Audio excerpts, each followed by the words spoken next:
اللہ الرحمن الرحیم بسم اللہ وحدہ والصلاۃ والسلام علی رسول اللہ اما بعد۔ محترم ناظرین، جیسے ہی شعبان کا مہینہ شروع ہوتا ہے تو اکثر و بیشتر ہمیں 15 شعبان یعنی کہ شب برات کے فضائل ہر جگہ سے سننے کو ملتے ہیں۔ علماء کرام اپنے خطبات جمعہ کے اندر بھی، اسی طرح سوشل میڈیا بھی بھرا ہوتا ہے، ٹی وی شوز کے اوپر بھی کئی سارے ایسے پروگرام ہوتے ہیں شب برات کے حوالے سے کہ آج ایک بابرکت رات ہے، کہ جو عظیم رات ہے، اس کے فضائل بیان کیے جاتے ہیں۔ اور وہیں پہ کئی سارے ایسے علماء ہیں جو شب برات کی حقیقت کے طور پہ یہ بتاتے ہیں کہ شب برات ایک بدعت ہے، اس کا قرآن و حدیث کے اندر کوئی ثبوت نہیں ملتا۔ تو اس حوالے سے عوام جو ہے وہ کنفیوژن کا شکار ہو جاتی ہے کہ حقیقت کیا ہے، کیا ہمیں شب برات کو عبادات کرنی چاہیے، اس کو منانا چاہیے یا پھر نہیں منانا چاہیے۔ تو آپ لوگوں کی یہ جو کنفیوژن ہے، اس کو دور کرنے کے لیے میں آپ لوگوں کی خدمت میں حاضر ہوا ہوں، اور کوشش کروں گا اللہ تعالیٰ کی توفیق کے ساتھ کہ آپ لوگوں کو مطمئن کر سکوں اور اس کے دلائل کے حوالے سے آپ لوگوں کی کنفیوژن دور کر سکوں۔ تو اس حوالے سے میں صرف چند ایک باتیں کروں گا تاکہ یہ جو مسئلہ ہے یہ حل ہو سکے کہ شب برات جو ہے یہ ثابت ہے یا پھر نہیں ہے، اس کو منانا چاہیے یا پھر نہیں منانا چاہیے۔ سب سے پہلے تو یہ ہے کہ یہ جو شب برات ہے، اس کا یہ جو لفظ نام ہے شب برات، یہ دو الفاظ کے اوپر مشتمل ہے، نمبر 1 شب اور نمبر 2 برات۔ یہ جو لفظ شب ہے یہ فارسی زبان کا لفظ ہے، یہ عربی زبان کا نہیں ہے، یہ فارسی زبان کا لفظ ہے جس کا معنی ہوتا ہے رات۔ اسی طرح دوسرا لفظ ہے برات، یہ عربی زبان کا لفظ بھی ہے، اردو کے اندر بھی استعمال ہوتا ہے۔ عربی کی زبان کے اندر برات کا معنی ہوتا ہے بری ہونا، علیحدہ ہونا، جدا ہونا۔ تو یہ جو شب ہے یہ فارسی زبان کا لفظ ہے۔ سب سے پہلے جب ہم یہ نام سنتے ہیں شب برات کا تو سب سے پہلے ہمارے ذہن میں یہ بات پڑتی ہے کہ یہ اگر دین میں ہوتی شب برات تو اس کا پورا نام عربی ہوتا۔ یہ کیسے ہو سکتا ہے کہ ایک فارسی کا لفظ ہو اور ایک عربی کا لفظ ہو؟ دین میں یہ کیسے ممکن ہے؟ اب دیکھیں، اور بھی جتنے بھی ایام ہیں یہ دین کے حوالے سے، مثال کے طور پہ عید الفطر ہے، اس کا پورا نام عربی ہے۔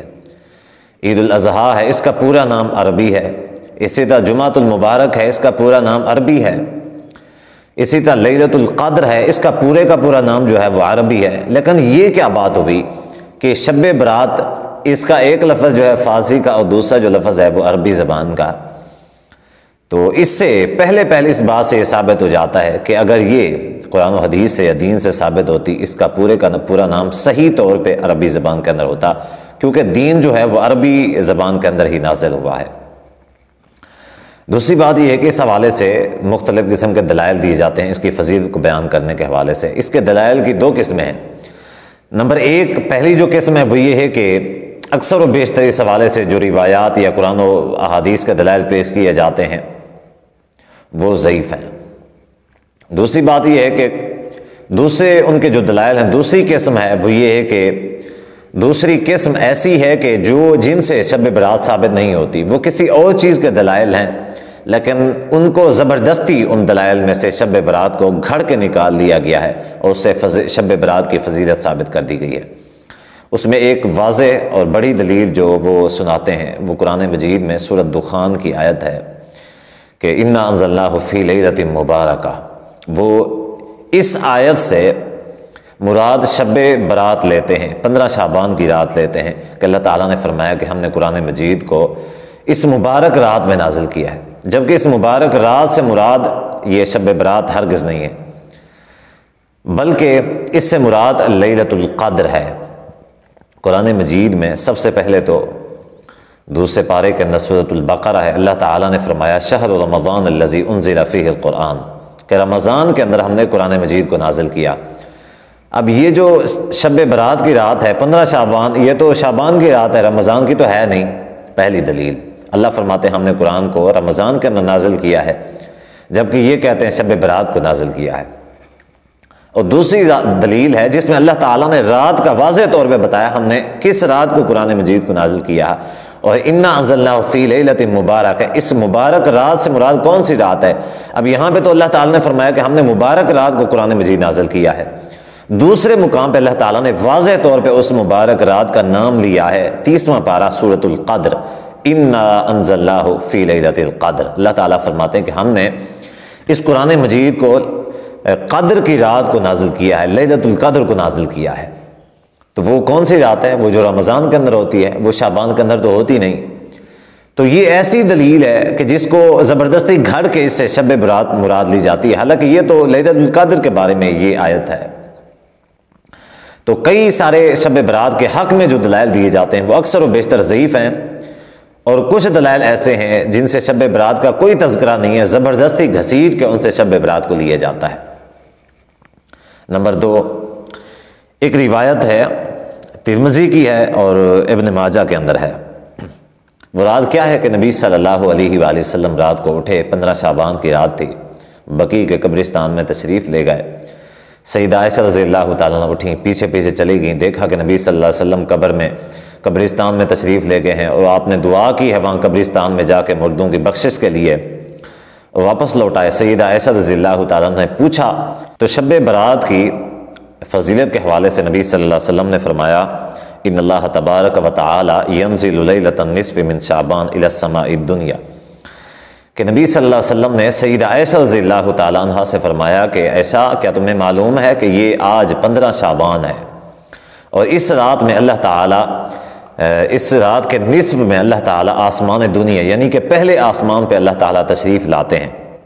فَيَغْفِرُ لِأَكْثَرَ مِنْ شَعْرِ غَنَمِ قَلْبٍ، کہ اللہ تعالیٰ اس رات کو، یہ جو بنو کلب قبیلہ ہے ان کی جو بکریاں ہیں، جو بکریوں کا مشہور قبیلہ ہے جس میں سب سے زیادہ بکریاں پائی جاتی ہیں، جن کا کام، جن کا دار و مدار ہی بکریوں سے ہے، روزگار بکریوں سے ہے، تو اللہ تعالیٰ یہ جو بنو کلب ہے ان کی بکریوں کے بالوں سے بھی زیادہ لوگوں کو اللہ تعالیٰ بخش دیتے ہیں اس رات میں۔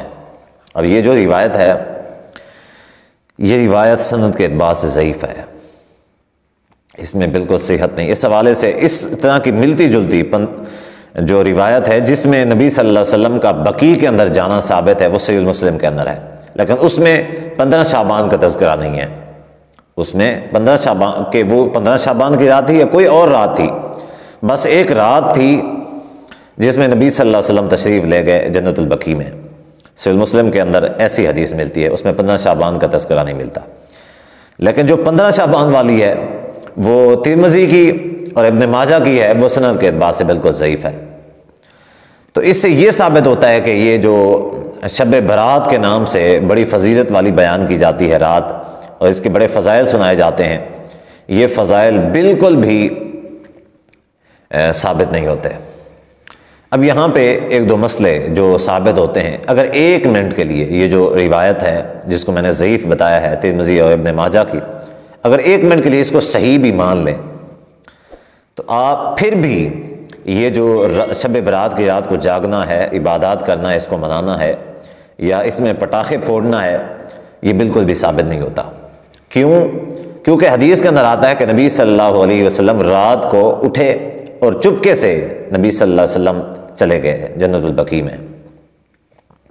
اب اگر یہ قبرستان میں شب برات کو جانا سنت ہوتا، باعث ثواب ہوتا، یہ ہمارے لیے کرنے کا کام ہوتا، تو نبی صلی اللہ علیہ وآلہ وسلم کبھی بھی چپکے سے نہ جاتے۔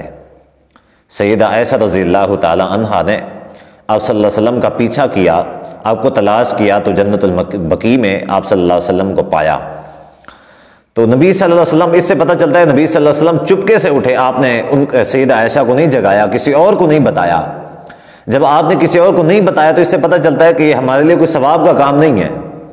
اگر باعث ثواب ہوتا تو نبی صلی اللہ علیہ وسلم سیدہ عائشہ کو بتاتے، صحابہ رضی اللہ عنہم اجمعین کو بتاتے۔ یہ کیسے ہو سکتا ہے کہ کوئی ثواب کا کام ہو اور نبی صلی اللہ علیہ وسلم اپنے اصحاب کو نہ بتائیں، ہمیں نہ بتائیں، امت کو نہ بتائیں؟ یہ کیسے ممکن ہو سکتا ہے؟